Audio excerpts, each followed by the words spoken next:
오늘은 제가 자주 이제 가입해 있는 카페들, 부동산이라든지 재테크 관련 카페들 중에서 오늘 글을 막 읽다가 조금 너무 안타까운 글을 또 사연을 올려주신 분의 또 사연을 같이 한번 보면서 이분이 참 왜 이런 선택을 하시고 왜 이런 자꾸 후회를 하고 있을까, 이 주택을 매수하지 못하신 분인 것 같아요. 그래서 같이 한번 우리 사연을 보면서 어떤 생각을 우리가 한번 해봐야 될지, 또 제 나름대로의 개인적인 또 생각, 또 영상을 한번 좀 보시고 여러분 이 영상을 보시는 분들의 생각도 댓글에다가 한번 남겨주시면 아마 서로의 또 좋은 토론의 장이 되지 않을까 싶어서 글을 한번 같이 보면서 영상을 촬영을 시작하도록 하겠습니다.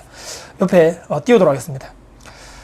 전세 한 텀을 더 사는 것이 또 이런 표현 주셨네요. 거지가 될 줄 누가 알았을까요? 전세를 한 번 더 사셨다는 얘기겠죠. 3년 만에 2배, 3배 폭등한 이 집값을 도대체 누가 과연 잡아준단 말입니까? 잡아주긴 할까요? 열심히 돈 모으면 꿈이 있던 무주택자들은 어떤 희망을 품고 살아야 하는 건가요? 여기저기 집 사서 앉아서 또 이런 얘기 많이 또 요즘에 하시죠.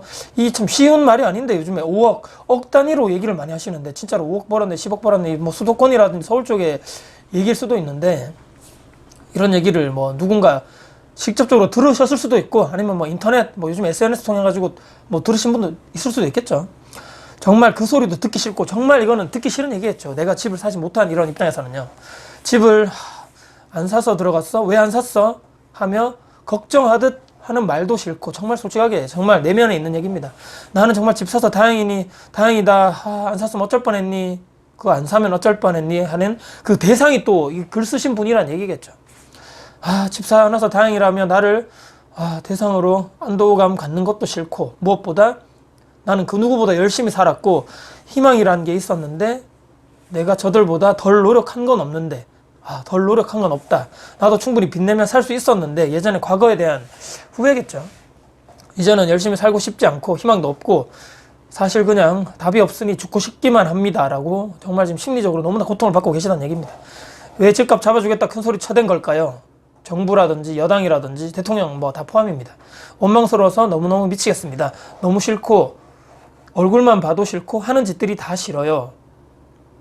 내 인생은 나락으로 떨어졌는데 웃고 있는 것도 너무 화가 나고, 이건 아마 집을 사서 아무래도 좀 차익을 보신 분이나 시세 차익이 있는 분이나 그 다 포함이겠죠. 뭐 정부 여당 정책을 뭐 이렇게 발의했던 분들도 집값 잡아주겠다고 했던 공공연하게 주장했던 분들 다 욕하기도 지치고 기다리기도 지치고 하루 종일 집 걱정에 전세 살자, 빚 무섭다 걱정하며 전세 들어오자 한 죄책감, 전세 살면 혹시라도 너희가 집 사가지고 대출받아 집 사면 집값이 떨어질 거에 대한 그 두려움으로 전세를 살았는데 거기에 대해서 죄책감이 든다. 감히 정부 말을 믿은 어리석음, 나도 빚 조금 냈으면 살 수 있었는데 하는 아쉬움, 내 자신에 대한 실망감, 이러기 싫은데 자꾸만 주변인들과 비교하는 내 질투심과 패배감에 그들이 만들어 놓고 우리 보고 싸우라고 던져놓은 먹잇감에 대한 분노심, 하루 종일 하루하루 눈물이 안 나는 날이 없어요. 하루 동안 몇 번의 감정을 왔다 갔다 하는 건지.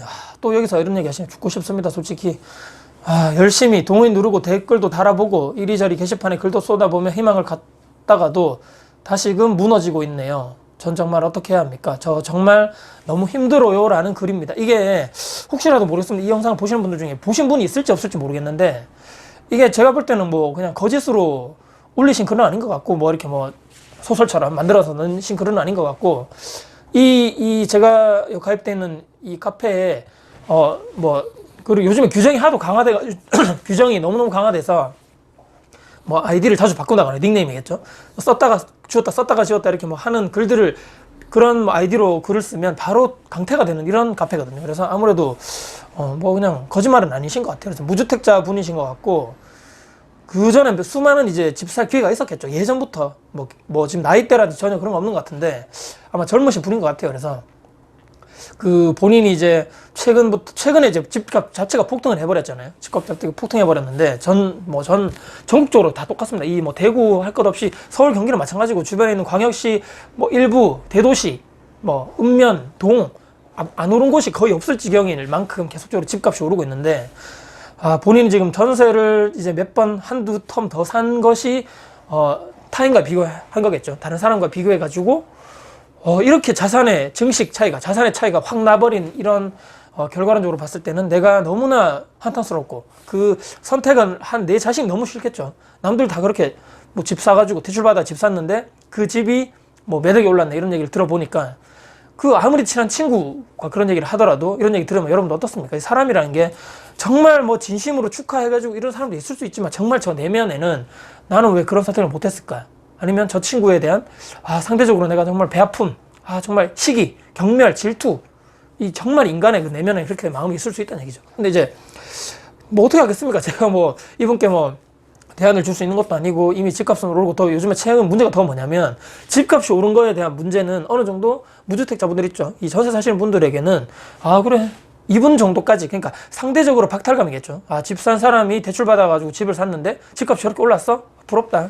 뭐 하지만 일말에 그런 약간 희망이 있었던 게 무엇이냐면 언젠가 저거 거품이기 때문에 거품이 빠지면 집값이 하락하고 공급이 폭탄되고 또 여러 가지 대내외적인 악재가 겹치면서 상황이 안 좋아지면 예전처럼 집값이 쫙 빠질 것이다. 그러면 정말 대출을 받아가지고 집 산 사람들 예전에 뭐 하우스 푸어가 됐든 깡통 전세가 됐든 간에 집값이 쭉 빠지고 나면 저 사람들 고통받을 것이다.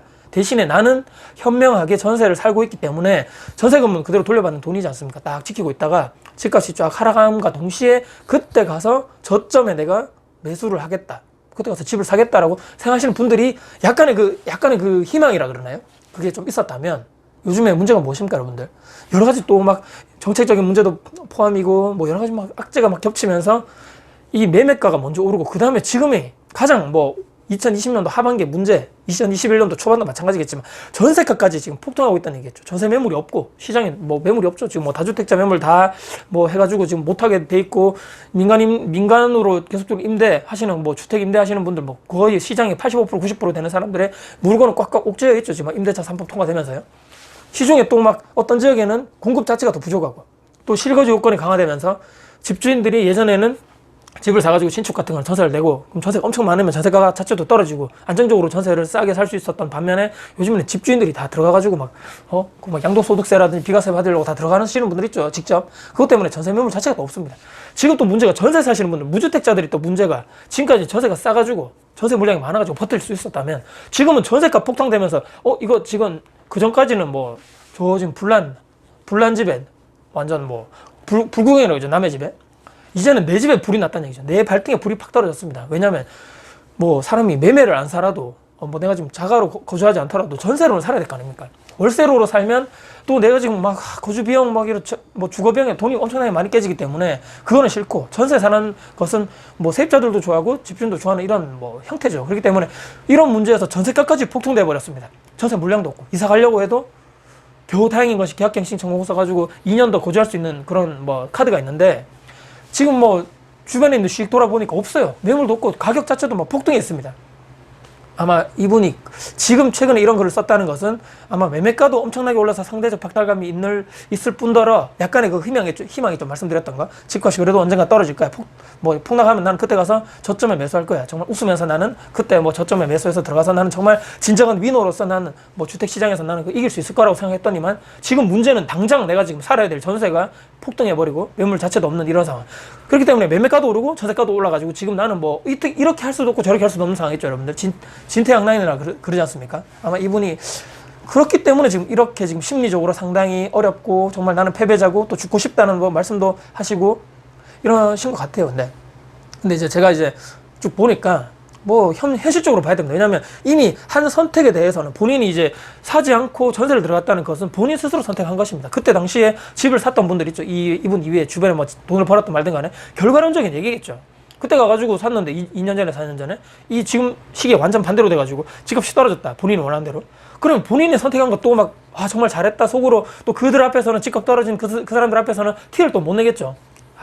뭐 예를 들어서 아유 꽃이다 이놈아 너 집 내가 그때 사지 마라 그랬잖아 그 나쁜 놈 엑셀 같은 거 저 욕심 부려가지고 네가 그래가지고 네가 벌 받은 거야라고 앞에서 대놓고 말은 못하겠지만 속으로는 또 인간인지라 그렇게 생각할 수 있겠죠. 고소하다 생각하고 나는 그런 선택 안 했어. 집값 떨어지네 나는 그때 가서 떨어질 때 살 거야라고 반대로 생각할 수 있었지 않습니까? 근데 그 사람들은 2년 전, 4년 전에 집을 살 때 그런 리스크를 안고 대출에 대해서 쫙 그 빚을 내서 샀죠. 그 다음에 집값 하락에 대해서 여러 가지 뭐 내외적인 악재를 뭐 해가지고 뭐 집값 떨어지는 거에 대해서는 모든 리스크를 안고 집을 산 반면에 지금 이 글을 쓰신 분들은 냉정하게 말씀드리면 그런 위험성을 나는 안고 가기 싫어. 나는 그냥 내 전세금 그대로 받을 거야. 나는 뭐 이런 거에 대해서 집값 악재에 대해서 난 전혀 그런 거 고려하기 싫어라고 이분 스스로 생각했기 때문에 본인 스스로 선택한 겁니다. 이게 뭐 누가 시켜서 한 것도 아니고 다 성인이지 않습니까? 성인. 우리가 다 각자 개개인만의 성향이 있고 그 사람들만의 생각이 있고 주관이 있기 때문에 거기에 따른 선택을 한 거에 대해서는 이분 스스로 나는 힘들어 죽고 싶어. 이거 모두 다 결과론적 얘기란 얘기죠. 어쩔 수 없습니다.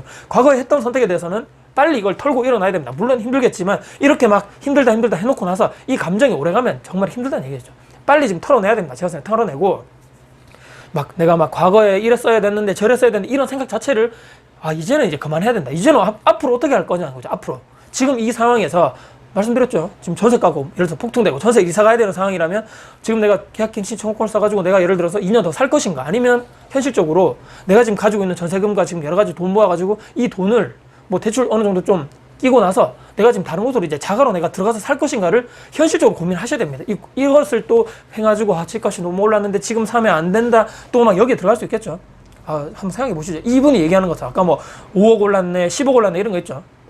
다 신축 얘기입니다. 거의 대부분 이 뭐 서울 수도권 제외하고 지방에 있는 이런 아파트가 5억 올랐네, 10억 올랐는 얘기는 거의 현실성이 없는 얘기고, 거의 뭐 신축 분양권을 사가지고 뭐 이런 이슈로 된 건 있겠지만 거의 5억, 10억 올랐다는 얘기는 거의 뭐 서울 수도권 이런 쪽의 얘기라고 봅니다. 자, 그렇다면 일반 구축 중에서 여러분들 많이 오른 게 있을까요? 생각보다 많이 안 오른 것도 있을 수 있겠죠. 여러분들, 저도 투자를 하는 사람이고 누군가는 모든 사람들은 신축 들어가서 살고 싶고 좋은 아파트 들어가서 살고 싶고 브랜드 아파트 들어가서 살고 싶고, 사람은 다 똑같습니다. 하지만 저도 뭐 영상을 통해서 자주 말씀드렸죠. 저도 지금 25년 넘은 아파트를 뭐 2, 3년 전에 제가 들어오면서 올 리모델링해서 들어가서 살고 있는 사람입니다. 저도 신축이 아니고 저도 뭐 최신축의 뭐 브랜드 아파트도 아니고 뭐 그대로 그렇게 오래된 아파트에 살고 있으면서 계속적으로 가진 이 시드머니와 종잣돈을 가지고 투자를 해가지고 지금 제 자산을 늘리고 있는, 선택을 하고 있는 사람인데, 꼭 이분이 무조건 남의 그냥 5억 올랐네, 10억 올랐네, 나도 저런 비싼 브랜드 아파트, 나도 저런 초고가의 아파트를 들어가서 살고 싶다라는 어느 정도 욕심이 있지 않겠습니까? 그렇기 때문에 현실적으로 내가 지금 가지고 있는 이 돈에서 또 어느 정도 최대한 빚을 낼 수 있는 그 정도의 내가 범위 내에서 최고로 잘 좋은 아파트를 빨리 지금 선택하셔가지고, 이 정도 내가 더 이상 스트레스 받기 싫다면 지금이라도 구축 아파트를 매수하셔서 들어가서 내가 지금 자가로 사는 게 오히려 더 지금 현명한 게 아닐까요? 계속적으로 내가 지금 과거에 빠져가지고 힘들다 내가 왜 그랬을까, 이런 패배자 의식이라 그래야 되나, 패배자 이런 마인드로 거기에 계속적으로 내가 함몰돼가지고 미래를 내다보지 못하고 그 다음 내일을 생각하지 못한다면 이것보다 더 불행한 일이 있을까요? 이미 과거에 선택한 것은 이미 과거를 선택했기 때문에 되돌릴 수 없다는 얘기입니다. 그렇기 때문에 지금 오늘, 그 다음에 내일, 그 다음에 미래, 내가 지금 어떻게 살 것인가. 인생이 생각보다 여러분들 뭐 길고 뭐 이렇게 생각하지만 인생 생각보다 정말 짧습니다. 여러분들 그런 느끼시지 않습니까? 올 한 해도 1년이 벌써 후딱 가버렸습니다. 이분 입장에서는 뭐 인생이 엄청난 대단한 뭐 실수를 해가지고 지금 내가 엄청나게 나락으로 떨어지고 벼락거지가 돼버렸다 이런 생각 할 수 있을지 모르겠지만 10년, 20년 돼가지고 지금 이 선택이 어떻게 보면 크지 않을 수 있기 때문입니다. 그렇기 때문에 너무 막 이런 것에 하나하나에 집착하지 마시고 내 모든 시간의 에너지를 여기에 소모하지 마시고 빨리 조금 더 내일과 뭐 내년, 내후년, 10년 뒤에 그 미래를 보면서 공부 좀 하시고, 계속적으로 뭐 이거 안 된다 이렇게 막 부정적인 생각하지 마시고 좀 공부도 하시고 유튜브도 보시고 강의도 좀 온라인으로 한번 들어보시고 리프레시 하셔야 됩니다. 지금 조금 더 멀리 보고 넓게 생각하자. 내가 뭐 과거에 이랬느니 저랬느니, 주변에 또 이런 사람들이 있다면 이런 사람들 또 멀리 하시고, 나는 이제 바뀌어야 됩니다. 완전히 나 지금 바뀌면서 나는 이제 앞으로 미래에 대해서 내가 지금 어떻게 살아갈 것인가. 만약에 결혼하셨다면 배우자분과 머리를 맞대가지고 이래서는 안 된다. 지금 뭐라도 우리가 뭘 어떻게 해서 뭘 해야 된다. 전세를 또 뭐 살 거라면 내 주변에 어디를 보가지고 내가 지금 뭐 어디 좀 갈 것이고, 뭐 언젠가는 내 청약을 통해서 뭐 어떻게 계획을 해서 뭐 당첨돼가지고 뭐 갈 것이다. 이런 계획이 잡혀야 된다는 얘기겠죠. 언제까지 남을 보고 언제까지 남의 뭐 돈 올라오고 남이 뭐 어떻게 됐는지 간에 그것만 보면서 뒤만 보면서 어이구 부러워 나는 안 돼 이런 패배 의식만 가진다면 지금 이 글 쓰신 분이 앞으로 더 미래가 나아질 확률은 저는 상당히 낮다고 봅니다. 모든 사람들이 신축에 살고 싶지만 다 그렇게 할 수 없는 상황이고, 빨리 현실을 인지하시고, 제가 볼 때는 어떻게 이 가진 것에 대해서 최대한 더 좋은 선택을 할 수 있나, 또 현명한 선택을 할 수 있을 것인가에 대해서 참 많은 책과 많은 또 좋으신 분들의 유튜브 영상 또 강의 등등 통해 가지고 현명하게 선택을, 최대한 그런 거에 선택에 대해서는 너무 늦추지 마시고 최대한 빠른 선택 하셔가지고 거기에 집중하시고 선택에 집중하시는 것이 저는 맞지 않겠는가 생각합니다. 아마 이렇게 생각하시는 분들이 상당히 많을 거예요. 말은 쉬운데 뭐 해봐라, 네가 그 상황 돼봐라. 압니다. 아는데 뭐 저도 이렇게 생각하기 때문에 어쩔 수 없습니다. 뭐 냉정하게 얘기해서 뭐 이분들에게 제가 뭐 그렇다면 집을 사지 마세요, 집값 폭락할 때까지 기다리세요라고 말을 해야 됩니까? 상당히 어렵다는 얘기겠죠. 이분 입장에서는 어렵지만 해야 됩니다. 뭐 어떻게 하겠습니까? 냉정하게 저는 말씀드릴 수밖에 없고, 뭐 또 다른 뭐 좋은 대책이라든지 좋은 이렇게 뭐 현명한 방법이 있다면 한 번쯤은 여러분들 이 댓글에다가 써주시면, 아 참 이분이 혹시라도 제 영상을 또 보실 수 있기 때문에 생각을 한번 또 잘 하실 수 있는데 또 선택이 되지 않을까, 또 도움이 되지 않을까 생각을 합니다. 뭐 경제력에 좀 맞춰가지고 또 너무 막 최상위권 막 그런 게 보지 마시고 좀 이 정도 보시면서 또 차곡차곡 돈 모아서 투자를 하심이 저는 현실적으로 가장 맞지 않겠는가 생각해 봅니다. 네, 일단은 제 영상이 오늘 또 도움 되셨다면 구독, 좋아요, 알람 설정, 그리고 댓글 주시고요. 오늘은 무주택자가 전세를 계속적으로 몇 번 더 텀을 살면서 상대적으로 상당히 힘들어 하시는 분의 글을 가져오면서 같이 한번 공유를 해봤고요. 제 생각을 같이 한번 더 곁들여 봤습니다. 다음에 도전 영상 가지고 찾아뵙겠습니다. 다쿠TV의 다쿠였습니다. 감사합니다.